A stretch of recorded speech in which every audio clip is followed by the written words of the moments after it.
इस कार्यक्रम के प्रायोजक हैं कृषि एवं किसान कल्याण मंत्रालय, भारत सरकार। हर जोखिम से निकल कर फसल आए, सुरक्षित हो जाए। फसल बीमा से हर किसान अब आत्मनिर्भर हो जाए। संकट के समय प्रधानमंत्री फसल बीमा योजना किसानों के लिए वरदान है। अब सूखा पड़े या बाढ़ आ जाए कोई डर नहीं, अब ओले पड़े या कीट पतंगे फसल खा जाए कोई फिक्र नहीं, क्योंकि हमने लिया है प्रधानमंत्री फसल बीमा। बुआई से फसल कटाई तक हर जोखिम का दावा, न्यूनतम प्रीमियम पर अधिकतम भुगतान का वादा। योजना से हर साल जुड़ रहे हैं 5 करोड़ से ज्यादा किसान। अब आपकी है बारी। नजदीकी कृषि कार्यालय, सहकारी समिति, बैंक शाखा, अधिकृत बीमा कंपनी या जन सेवा केंद्र में स्वेच्छा से करा सकते हैं पंजीकरण। फसल बीमा पोर्टल या फसल बीमा ऐप द्वारा भी कराया जा सकता है पंजीकरण। प्रधानमंत्री फसल बीमा योजना, आपकी फसलों का संपूर्ण सुरक्षा कवच। कृषि एवं किसान कल्याण मंत्रालय, भारत सरकार। कार्यक्रम फोन इन सुनने वाले सब बहन भाइयों ने कृष्ण भाई की राम राम। किसान भाइयों, देखियो दिन है आज मंगलवार, और मंगलवार दिन वाले दिन हमारा कार्यक्रम होता है फोन इन। और इस दिन हम जो है ना किसी खास विषय को लेकर के बातचीत करते हैं स्टूडियो में। और आज हमारे साथ स्टूडियो में उपस्थित हैं डॉक्टर सीबी सिंह, पूर्व कृषि वैज्ञानिक, कृषि विज्ञान केंद्र कुरुक्षेत्र से। हम बात करेंगे आलू की बिजाई में सावधानियां। इस विषय पर चर्चा करेंगे भाई वीरेंद्र पाल। तो कार्यक्रम सुनते हैं फोन इन। किसान वाणी कार्यक्रम सुनने वाले सारे बहन भाइयों ने वीरेंद्र भाई की राम राम। किसान भाइयों, जैसा आप जाना है कि आज है दिन मंगलवार, और इस दिन हमारा कार्यक्रम रहा है फोन इन, यानी फ़ोन के माध्यम से किसान भाई सीधे स्टूडियो में उपस्थित जो हमारे विशेषज्ञ हैं उनसे फ़ोन करके अपनी समस्याएं और सुझाव साझा कर सके हैं। आज का हमारा फ़ोन नंबर रहेगा, किसान भाई नोट कर लें, 01744221322। फ़ोन नंबर एक बार फिर नोट कर लें, 01744221322। और आज का हमारा विषय रहेगा आलू की बिजाई में सावधानियां। और हमारे फ़ोन इन के विशेषज्ञ हैं डॉक्टर सीबी सिंह जी, पूर्व कृषि वैज्ञानिक, कृषि विज्ञान केंद्र कुरुक्षेत्र से। डॉक्टर साहब, आपका हमारे स्टूडियो में स्वागत है। धन्यवाद। डॉक्टर साहब, जैसा आप जाना है कि अब धीरे धीरे जो खरीफ की फसलें हैं वो अपने अंतिम चरण में है या कटाई की तरफ बढ़ रही हैं, और अब खेत भी खाली हो रहे हैं, तो जाहिर है किसान भाई नई फसलों की तैयारी करेंगे। तो उन नई फसलों में जो सबसे अहम फसल मानी जाती है वो है आलू, और उसकी तरफ भी किसान भाइयों का रुझान काफ़ी रहा है। तो इन दिनों में क्या आलू की बिजाई का समय सही चल रहा है, और सही चल रहा है तो कौन कौन सी किस्में जो हैं किसान भाई चुनाव कर सके हैं? नहीं, बड़ा अच्छा सवाल आपने किया। सर्वप्रथम हम किसान भाइयों को, खास करके आलू उत्पादकों को, और कृषि वैज्ञानिक जो कि पोटैटो पर काम कर रहे हैं, CPRI, जिन्होंने नई से नई वैरायटी ईजाद करके हमारे किसानों भाइयों को दिया। और मैं यहीं ये भी बताना चाहूँगा कि आज हमारा आलू उत्पादन में विश्व में दूसरा स्थान है। अच्छा। पहला स्थान चीन का है। और जहाँ तक एकरेज के कुछ किसान भाई पूछते हैं कितनी एकड़ में होती है आलू की खेती, तो हमारे हिंदुस्तान का जो एरिया है वो 47 करोड़ का हेक्टेयर में इसकी खेती होती है जी। तो ये चीज़ जो आपने, मैं तो एक प्रस्तावना के तौर पर, जैसा कि आपने जिक्र किया कि आजकल बिजाई के जो क्या सावधानियाँ करनी है आलू में।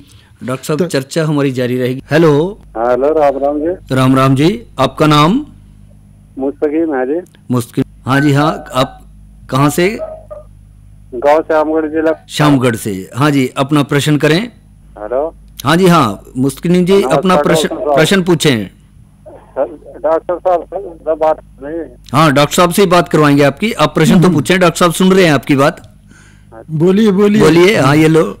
ये बताओ, पहले तो आप ये जानकारी देता, छोटे से कोई भी बर्तन में रहा जी, ये बिना दवाई के खेती के बारे में बताओ। कोई सब्जी या कोई भी फसल ले यार भी बिना दवाई के। अच्छा, बिना दवाई के डॉक्टर साहब पूछना चाह रहे हैं कोई भी फसल या सब्जी, खासकर जैसा हम आलू की बात करें, क्या आलू की भी खेती बिना दवाई के हो सकती है? नहीं, देखिए ऐसा है, आलू की पहले तो खेती लोग करते ही थे, लेकिन प्रोडक्शन हमारा उतना नहीं मिल पाता। और जब कि हमारी इतनी बड़ी पॉपुलेशन को भरपाई करने के लिए हमें बेसिक होती है कि सीड का उपचार, और आलू करिए या न करिए, लेकिन उसका बीज उपचार जरूर करिए, तभी लगाइए। इसमें कई तरह की बीमारी आती है, और ख़ास करके जो कंद होता है, जिसको हम तो बीज कह रहे हैं, उसमें एक काला कोढ़ नाम का होता है, रोग होता है, जो फंगस होता है उसको राइजोक्टोनिया सोलनाई कहते हैं।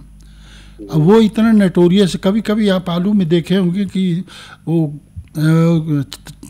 चारकोल जैसे धब्बे की तरह रहता है, अगर उंगली से गिराएं तो नीचे गिर जाता है। ये इतना नोटोरियस होता है कि ये जब कंद से ज़मीन में चला जाता है, फिर ज़मीन में अच्छे बीज को भी प्रभावित करता है। यानी बहुत हट्टी वायरस है जो कि कंद से बीज में, और बीज से फिर वो पीढ़ी दर पीढ़ी आगे तक चलेगा, और इसका एक ही रोकथाम का उपचार है, वो बीज उपचार। तो इस तरह से इसके लिए आप पहले में बीज उपचार कर लें, इसके बाद जो उसका फर्दर जनरेशन होगी ना, इससे आप बिना उपचार के आ जाएंगे, क्योंकि बेसिक संभाल लिया आपने, ताकि आलू अब सुरक्षित होगा। उपचार तो करना ही पड़ेगा।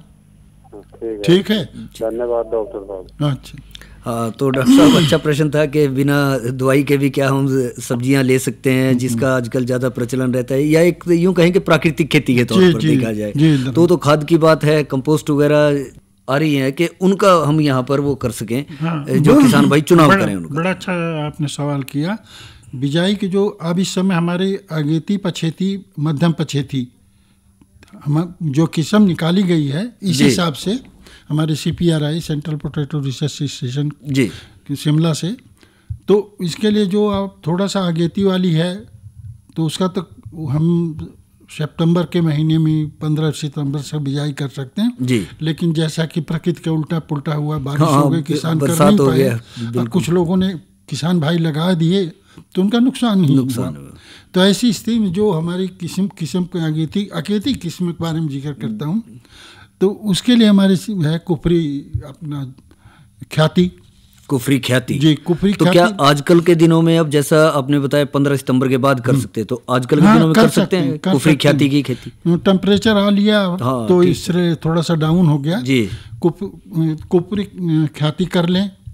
पुखराज अब किसान काफी लगाते हैं, कुफरी पुखराज है जी, कुफरी ज्योति है, कुफरी अलंकार है, ये सारी अगेती किस्में हैं, ये सारी अगेती किस्में है।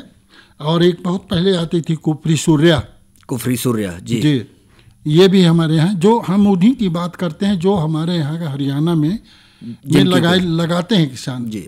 ये अगेती का लगा करके उन्हें इससे ये अगर एक इसमें कर लें तो उसको अगर उन्हें टाइम से लगा दिया तो नवंबर के सेकंड वीक में ये आप पाड़ करके मार्केट में उनके आलू जो है, ज़्यादा तो उपज नहीं होगी लेकिन 60-70 बैग हो जाता फिर भी। जिसको कह देते हैं कि कच्चा आलू पाड़ लिया और वो भेज दिया, सब्जी के तौर पर चला गया, वो काम करा जा सकता है। उसके बाद कोई और फसल उसमें ली जा सकती है जी। तो समय की बिजाई के लिए डॉक्टर साहब कितने दिन और आलू की बिजाई कर सकते हैं? बिजाई पूरा जिस तरह का मौसम चला है, बड़ा उपयुक्त समय चल रहा है। मध्यम पछेती की जो किस्में हमारी इजाद की गई है जी, उनमें जो कुफरी बादशाह बहुत पहले की कुफरी बादशाह एक अच्छी पुरानी किस्म है, किसान भाई भी परिचित है, लेकिन इससे आप किसान थोड़ा सा हट रहे हैं।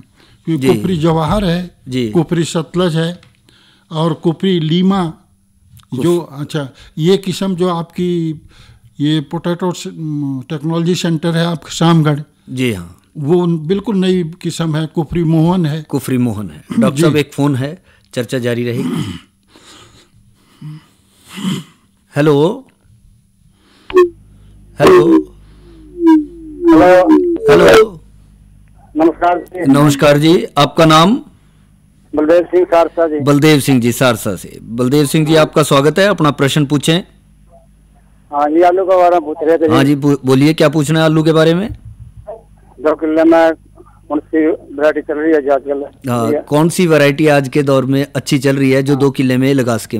अच्छा, ऐसा है कि अगर आपके पास बीज है तो कुफरी मोहन जो हमारी यहाँ पर है पोटैटो टेक्नोलॉजी सेंटर शामगढ़ से, वो नई किस्म है कुफरी मोहन, कुफरी गंगा। ये वायरस फ्री है अभी तक तो, इसको लगा सकते हैं। कुफरी सतलज है और ये कुफरी जवाहर है, ये किस्में हैं, और ये पुष्कर भी लगा सकते हैं आगे के लिए। और जहाँ तक हमने बताया एक और अच्छी किस्म निकली कुफरी सदाबहार।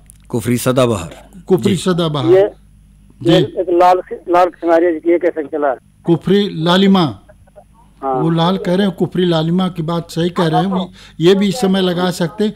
केवल एक किस्म है जो नवंबर में लगा सकते हैं, वो है कुफरी सिंदूरी, कुफरी सुंदरी। वो थोड़ी पछेती होगी। हाँ, पछेती है और आलू गोल होता है, आंखें धसी होती है, उसकी कीपिंग कार्टिंग अच्छी है।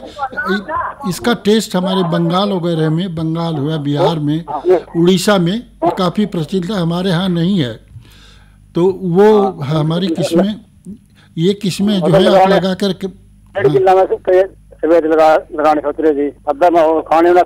ये जो किसान भाई बात कर रहे हैं डॉक्टर साहब, ये चाह रहे हैं कि 1.5 किले में तो जो काटने के बाद अंदर से आलू सफेद दिखाई देता है और कई आलू काटने के बाद अंदर से लाल दिखाई देते हैं, तो ये आधे किले में लाल लगाना सोच रहे हैं।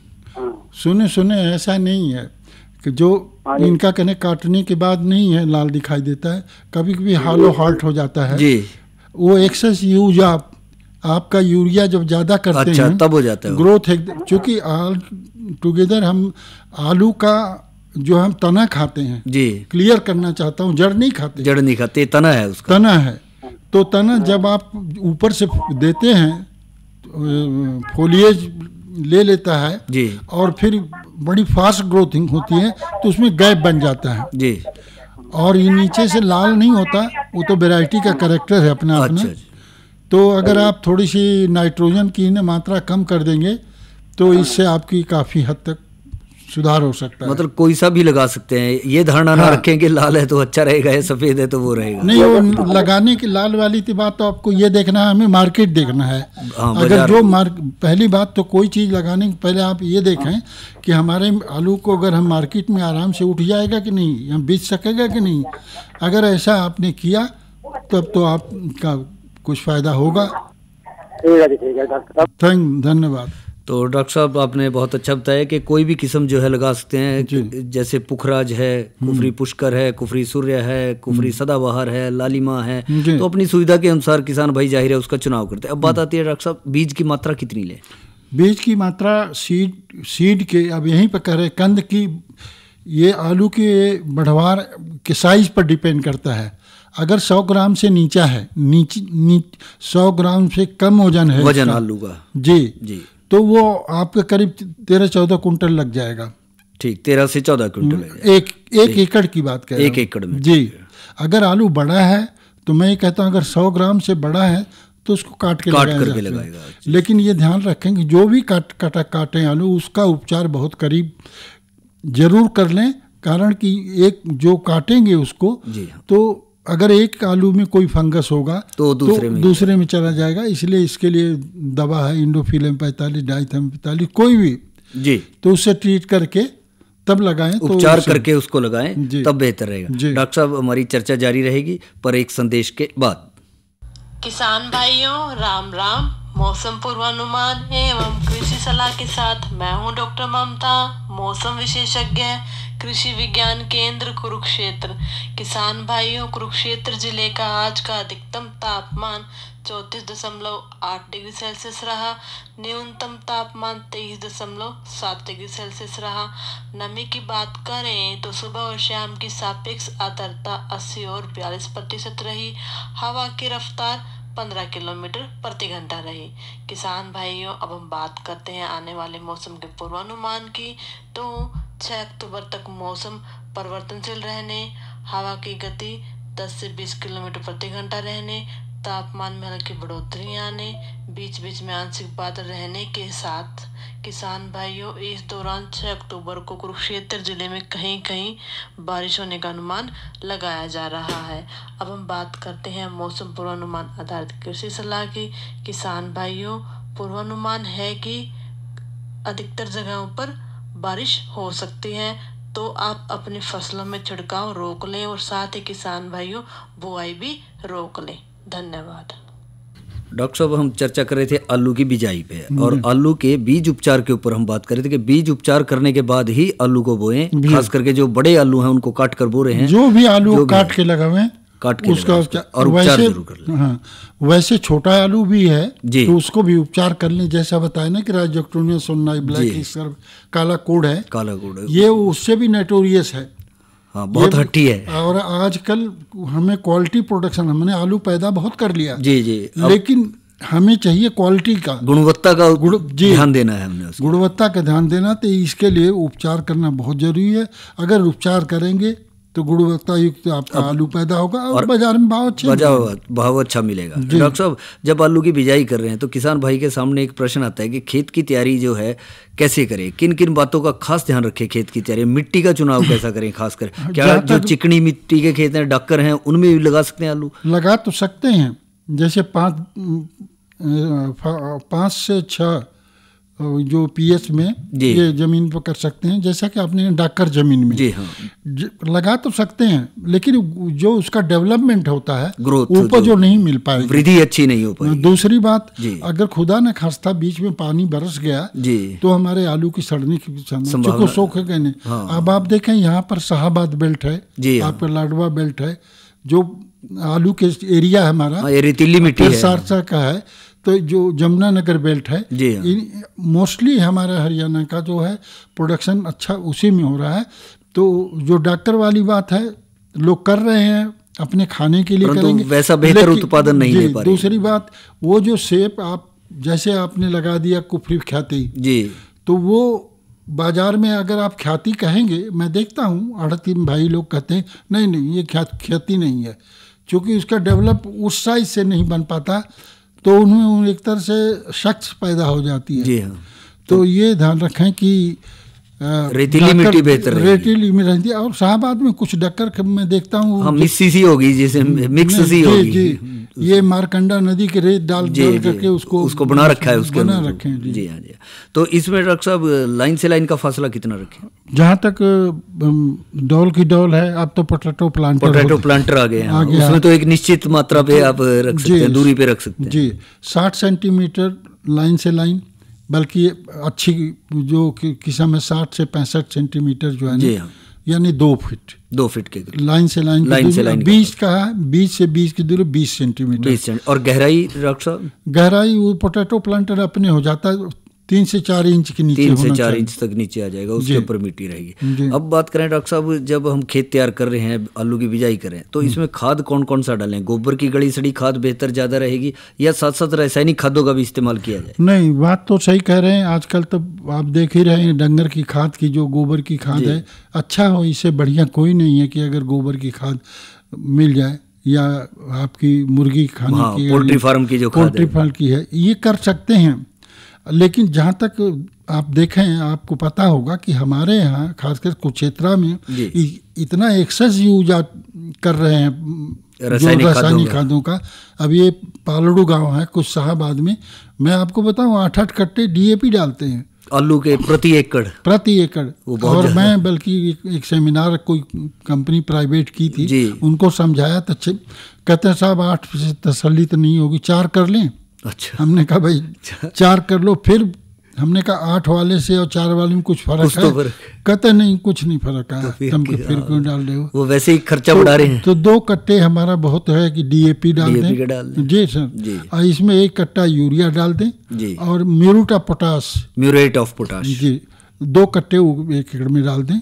और जिंक की भी आवश्यकता पड़ेगी? जिंक 10 किलो पर एकड़ के हिसाब से। अब तो जिंक सर हर में जितनी कोई फसल भी हो, आपको पहले ये धारणा थी अगर एक बार डाल दिया तो वो पूरे फसल चक्र 1 साल के फसल की जरूरत नहीं। कई लोग ऐसे थे जैसे धान की फसल में डाल दिया, उससे पहले वाली फसल में डाल दिया, खेत खाली हो तो उसमें जिंक ना डालें, तो अब भी जरूरत पड़ेगी, मतलब जरूरत पड़ेगी जी।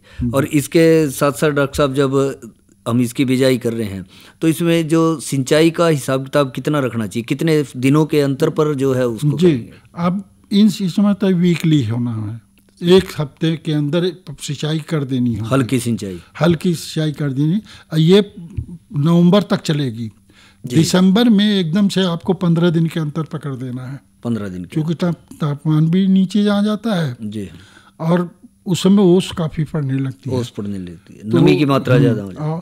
और ये देखें, जब भी सिंचाई करें आप तो डौलों के ऊपर पानी नहीं होना चाहिए। चरे जो हैं, ड्योले हैं, वो डूबे नहीं। तो उसमें कितना गहराई तक पानी दे, क्योंकि बाकी तो अपने आप ऊपर चढ़ जाता है पानी। आधी डौल तक करें, उसका स्लैब जो है पूरे पौधे तक पहुंच जाता है और टॉप तक जो चोटी है ना वहां तक मिल जाता है। यानी कहने का अभिप्राय है कि खेत में खड़े होकर के किसान भाइयों को सिंचाई करनी पड़ेगी, ये नहीं कि नाका काट दिया और भर गया सारे का सारा। नहीं, आलू के लिए थोड़ा सावधानी पूर्वक उसे सिंचाई। जी, ये धान की पैडी की नहीं है खेती। जी। हम लोग जिक्र कर रहे हैं आलू के। आलू का सबसे बड़ा दुश्मन है पानी। इसको चाहिए भी, अगर ज्यादा हो गया तो खराबी हो उचित मात्रा में चाहिए जितनी उसकी आवश्यकता है। जी। जिसमें उसमें ध्यान रहेगा। और इसके साथ साथ डॉक्टर साहब ऐसे कौन से खरपतवार हैं जिनका प्रकोप ज्यादा आलू के खेत में देखने को मिलता है? जहाँ तक मोस्टली है कि हम तो कहते हैं प्राइमरी स्टेज में ही इसका नियंत्रण कर लें, ये प्रतीक्षा न करें कि हमें खरपतवार आवे जी। इसके लिए हमारे केमिकल्स हैं। ये आपका स्टॉम्प 30 जी, ये 1.5 से 2 लीटर 1 एकड़ के हिसाब से और 200 लीटर पानी में कर लें। तो ये कितने बिजाई के कितने दिन के बाद किया जाए? जी, ये बड़ा अच्छा सवाल आपने किया। बिजाई कर लें तब करें जब 2-1% आलू जम गया हो। तो उस समय क्या होगा कि जो कुछ जम गए हों और जमने वाले भी अंदर ही रह गए होंगे जी। तो प्री इमरजेंस है, तो जो जमने वाला उसको भी मारेगा, जो जम गया उसको भी स्टॉम्प जी। और इसी तरह से मेट्रोबुजम की नाम है, वो पाउडर होता है जी। वो आप 400 से 450 ग्राम और 1 लीटर पानी में 200 लीटर पानी में घोल बना करके उसका छिड़काव कर दें। जहाँ तक आप अभी जिक्र किए थे कि जब खुदा न खास्ता अगर नहीं हुआ और जो वीड है वो खरपतवार जम गए हैं जी, तो उनको ये प्री इमरजेंस वाले है, उसको पोस्ट इमरजेंस वीड को मारने के लिए एक ग्रामेक्सोन होता है, पैराक्वाट जी, वो 1 लीटर उसकी मात्रा 200 लीटर पानी में घोल के अगर कर देंगे तो सारा खत्म हो जाएंगे। और लेकिन ये ध्यान रखा है कि ये नॉन सेलेक्टिव हेर्बिसाइड है, अगर आलू जमा तो उसको भी फूंक देता है, रिकवरी तो हो जाएगी। बड़ा संभल के मतलब इसका छिड़काव करना पड़ेगा। इसके साथ साथ डॉक्टर साहब कई बार नलाई गुड़ाई खुरपी से करते हैं या कसोले से करते हैं जी, क्या वो तरीका भी साथ साथ परंपरागत तरीका है? इतने लार्ज स्केल पर तो आप संभव कहाँ लेबर मिल पा रही है, बताओ जी। उसके साथ और हर आदमी काम करके राजी है नहीं जी। अब मशीनरी युग में अब तो आप ये अगर आप करते हैं, इस पहले क्या होता था कि लार्ज स्केल पर अब देखें ये अपना वहाँ पर है करसाहाबाद में कुछ हमारे किसान ऐसे हैं जी कि 60-60 किले लगाते हैं। तो बड़े विस्तार से जी, तो उनको संभव नहीं हो पाता। तो उस अवस्था में फिर क्या जो रीजर वगैरह है ट्रैक्टर चलाया जाए उसमें? नहीं, कुछ भी नहीं, आलू के लिए कोई जरूरत नहीं। अगर आप मिट्टी चढ़ाने का काम कैसे होगा? कोई नहीं मिट्टी की। अच्छा, आजकल ऐसी तकनीक आ गई है, मशीनें आ गई हैं कि बार-बार मिट्टी चढ़ाएं, एक ही बार बिजाई में अच्छी मिट्टी चढ़ जाएगी उसके ऊपर। कहीं ऐसा हो गया कि पानी से डूब गया नेचर, बारिश ज्यादा हो गई, तब तो मिट्टी का सहारा करना कुछ अच्छा अनड्यूलेटेड कहीं फील्ड होती है। कई बार वो समस्या आ जाती थी कि भाई वो नंगा हो गया आलू और हरा हो गया जी। तो यदि ऐसी समस्या हो कहीं? नहीं, ये तो आप बात की कह रहे हैं ना, हम शुरू में हम नहीं हरा हो गया, वो तो जो अगर प्रेजेंस ऑफ लाइट सूरज की रोशनी से आ गया आलू जमने तो वहाँ देखते हैं छोटे वो गांठें निकल जाती हैं। तो जैसा कि हमने जिक्र किया, हम आलू का तना खाते हैं जी हाँ, तो वो तना का ऊपर आ जाता है, हालांकि वो खाने योग्य नहीं होता, ना वो इजीली डाइजेस्ट होता है। तो ये ध्यान रखें कि मिट्टी अगर जैसा आपने किया, मिट्टी अगर अच्छी तरह से चढ़ा दी जाए तो इससे थोड़ा समस्या से बचा जा सकता। तो डॉक्टर साहब, आज का हमारा विषय था आलू की बिजाई में सावधानियाँ। आपने बड़े विस्तार से और बड़े अच्छे तरीके से जो है विस्तृत जानकारी दी, समय का आलू के बिजाई और उसके साथ साथ किस्में, उसकी बीज की मात्रा, उपचार। जाहिर है किसान भाई इससे ज़्यादा से ज़्यादा फ़ायदा उठाएंगे और समय पे जो है आलू लगा करके और इन बातों का ध्यान रखते हुए एक अच्छी पैदावार अपने खेतों से ले सकेंगे। इस सब जानकारी के लिए डॉक्टर CB सिंह जी, आपका बहुत बहुत धन्यवाद। बहुत बहुत आपका भी धर्म भाई, आपने बड़ी अच्छी वार्तालाप चलाई कि अच्छा, मुझे आशा है कि किसान इससे लाभान्वित होंगे जी। अगर जो किसान नहीं क्वेश्चन कर सके, जवाब सवाल, अगर हम दोनों की जो चर्चा हुई तो उससे फायदा उठा सकते हैं जी। इस कार्यक्रम के प्रायोजक थे कृषि एवं किसान कल्याण मंत्रालय, भारत सरकार। अरे क्या कर रहा है? इधर इधर इधर, हम बोल रहे हैं तेरे बीजू का। उतला बोल रहा है? हाँ, पक्षियों से तो हम खेत को बचा लेते हैं, पर इन घातक रसायनों से कैसे बचाएं? मतलब? देख बेटा, तू जो ये अंधाधुंध रसायन मिलाता है ना, मिट्टी की सेहत बिगड़ने लगी है। और जब माटी ही कमजोर पड़ जाएगी तो उपज कैसे सेहतमंद होगी? अरे पहले ऐसा नहीं था। पूछना अपने बड़े बुजुर्गों से, कैसे फसल लहलहाती थी, शुद्धता झलकती थी। हाँ, माटी भी तंदुरुस्त और लोग भी। अरे अब पहली वाली बात कहाँ? पर अब तो सब यही डाले हैं। सब नहीं, आज भी लाखों जागरूक किसान परंपरागत विधि से फसल उगा रहे हैं। खर्चा कम और उपज की कीमत भी बेहतर पा रहे हैं। सच है? रे बेटे, एक्सपीरियंस से बता रहे हैं, धूप में बाल सफेद नहीं किए हैं। हाँ। ठीक है भाई, मैं भी आज से जैविक खेती शुरू करूंगा।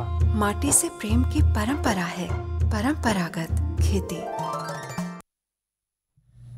इसी के साथ ही आज का कार्यक्रम किसान वाणी यहीं पर समाप्त होता है। कृष्ण भाई ना देव इजाजत। अच्छा भाइयों, राम राम।